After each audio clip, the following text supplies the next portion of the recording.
সুপ্রভাত। সুপ্রভাত। আপনি তাহলে আর্লি রাইজার?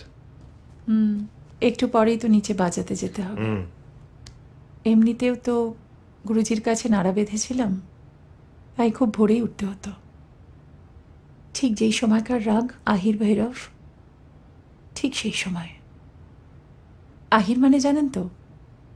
গোয়ালা। গোয়ালারা যত ভোরে বেরোয় ঠিক ততটাই ভোরে। আমি অতটা নই, উঠি মোটামুটি। তো আজকে একটু ওই ওই একটু অ্যাসিডিটির মতো হয়েছে বলে পট করে ঘুমটা ভেঙে গেল। ভোরের কলকাতা খুব সুন্দর জানেন, শুধু আর একটু পাখি হলে আর গাছ হলে। এই যে আছে এই রক্ষে, হ্যাঁ, নাহলে যে হারে মেট্রো আর ফ্লাইওভারের কাজ চলছে তাতে যে কোনো দিন দেখবেন লোকজন ওই সাদার্ন অ্যাভিনিউ আর ময়দানের টিকিট কেটে শুধু হাওয়া খেতে গেছে। যা বলেছেন।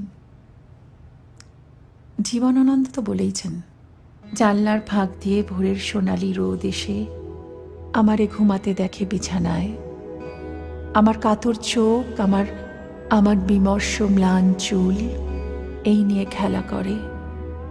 জানে সে যে বহুদিন আগে করেছে কি ভুল, পৃথিবীর সবচেয়ে ক্ষমাহীন গাঢ় এক রূপসীর মুখ ভালোবেসে। তুই মেলগুলো চেক করে 6 নম্বরে কি কি এন্ট্রি আছে? হ্যাঁ,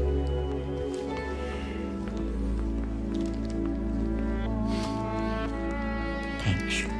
ইউ আর মোস্ট ওয়েলকাম।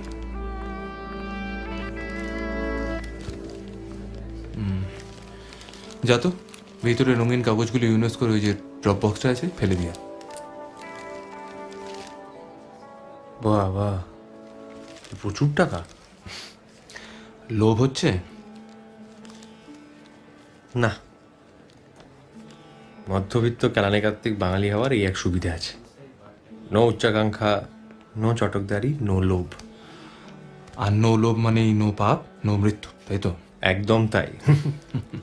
আমার আগের বস উনি বলতেন, জানিস, বিজ্ঞান মতে নিউক্লিয়ার এক্সপ্লোশন হলে এই পৃথিবীতে বেঁচে যাবে একমাত্র আরশোলারা।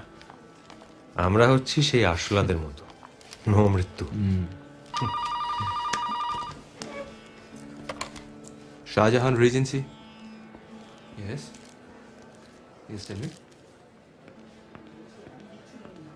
I am really sorry for this. না না, আমি দেখছি। ওকে। নিউক্লিয়ার এক্সপ্লোশন হলো বলে মিসেস সরকারের বিশেষ বন্ধু ফোন করেছিলেন, বললেন সুইটে নাকি একটা বালিশ কম ছিল। আমার কথা নয়, তুই একটা কাজ কর, একটু পাতাল প্রস্থান কর, নিটিগ্রিটিকে নিয়ে পুরো ব্যাপারটা ইনভেস্টিগেট করে আমাকে জানা। আমিও দেখি মকরন্দ আমাকে ডাকছি কেন। ওকে ক্যাপ্টেন। ছুচাইনি আমি আজীবন ভালোবাসা ছাড়া,